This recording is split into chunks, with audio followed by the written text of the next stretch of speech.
Di antara ilmu yang saya utarakan hari ini, sore ini, bahwa orang soleh sendiri itu sebetulnya nanti masih ditanya sama Allah tadi.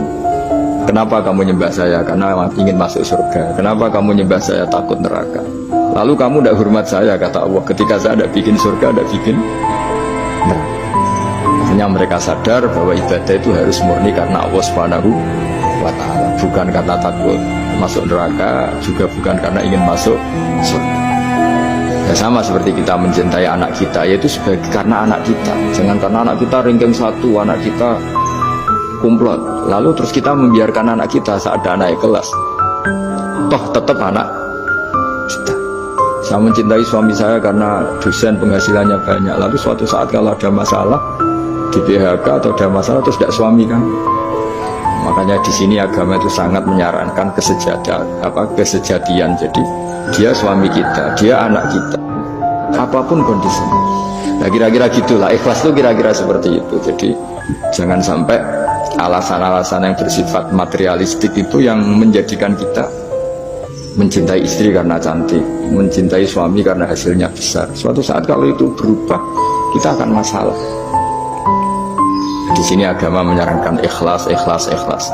Makanya semua kitab di khazanah kita dimulai bab niat. Bab niat itu begini. Sehingga ada seorang yang tanya, kenapa ahli surga masuk surga selamanya, padahal amalnya paling banter 80 tahun. Tetapi kenapa ahli neraka akhirnya masuk neraka sampai selamanya, padahal kalaupun dia bejat hanya 80 tahun. Itu dijawab oleh ulama-ulama, orang mukmin itu berkomitmen akan iman andikan hidupnya selama-lamanya, sehingga dibalas dengan masuk surga selama-lamanya. Sementara orang yang fasik, yang berbuat hanya mengumbar nafsu, bayangan dia kalaupun hidup 1000 tahun ya akan begitu terus. Dan dia ketika mati dengan status dia berencana andikan sehat maksiat terus. Karena punya rencana seperti itu diganjar neraka yang selamanya.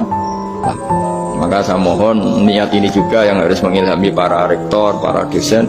Andai kan sudah ada jabat pun tetap berkomitmen pada institusinya, pada yayasannya. Jangan kalau jabat serius, sekali tidak jabat malah ganggu. Itu nggak boleh. Harus. Saya sendiri juga gitu. Saya populer apa enggak, saya keren apa enggak, saya akan berkomitmen tetap mengkhidmati agama. Dengan seperti itu berarti sudah diniatin solihatin, punya niat yang baik.